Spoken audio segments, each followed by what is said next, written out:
AITA for not defending my son when a random man beat up him and his friends?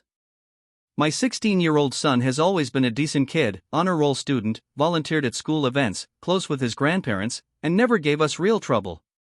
My wife and I, and his grandparents, have definitely spoiled him over the years, but he was always respectful and kind until this school year. This year, everything changed. He fell in with a group of kids from the football and wrestling teams who have a reputation for being loud, disrespectful, and just generally bad news. Since then, his grades have dropped, his attitude has gone downhill, and he stopped spending time with family. A few months ago, he and those same friends trashed a movie theater just for laughs. I grounded him hard: no phone, no games, no extracurriculars. I also told him he wasn't allowed to hang out with those boys anymore. I even spoke with a few of their parents and we all agreed to keep the boys apart. It was handled calmly, with mutual understanding. Today took things to a whole new level. He had a doctor's appointment in the middle of the school day, so I let him stay home.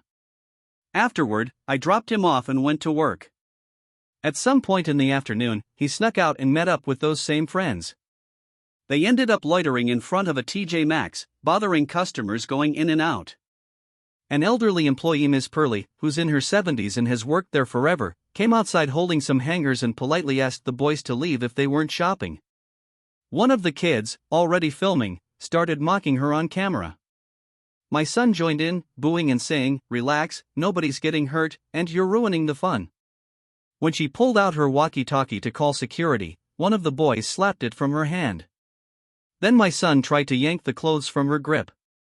She didn't let go, and in the struggle, she lost her balance and fell backward to the ground. They all laughed.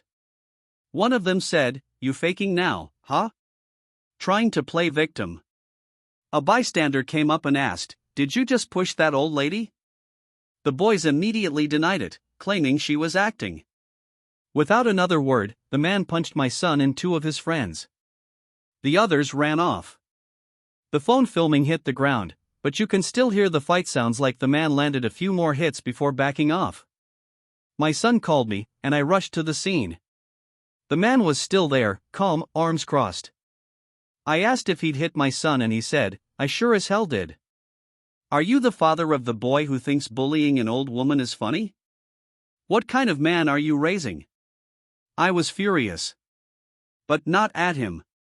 After speaking with witnesses and watching the video, I was disgusted by what I saw. And then the police arrived. Since I was the only parent who showed up, my son was arrested on the spot. The other boys were picked up from their homes later that day. They're all currently in jail. When I got home, my wife lost it. She accused me of letting our son get beat and arrested like he was some criminal. Her sister called me a pathetic excuse for a father, and even my own mother told me I should have defended him no matter what. But after what I saw in that video, I couldn't bring myself to shield him from the consequences. He knew better. He's had warning after warning. It's like they care more about my son getting his karma for a bad thing he did rather than him taunting and bruising an elderly woman. I sat there with them yelling at me, but their voices felt like static. It was like I wasn't even in the room anymore, just stuck in my own head, trying to make sense of everything. I got up without saying a word and walked out the back door. Locked myself in the shed and just sat there. I needed a moment alone to breathe. To process. To try and register what the hell just happened and what it all means. Because right now, I don't know how to feel as a father.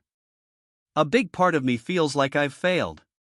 Not just in that my kid messed up way, but in a deep, gut-level way that makes me question whether I've completely lost my son.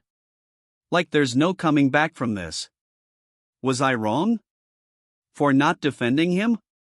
For being a bad father? I just don't know where I went wrong as a man and father.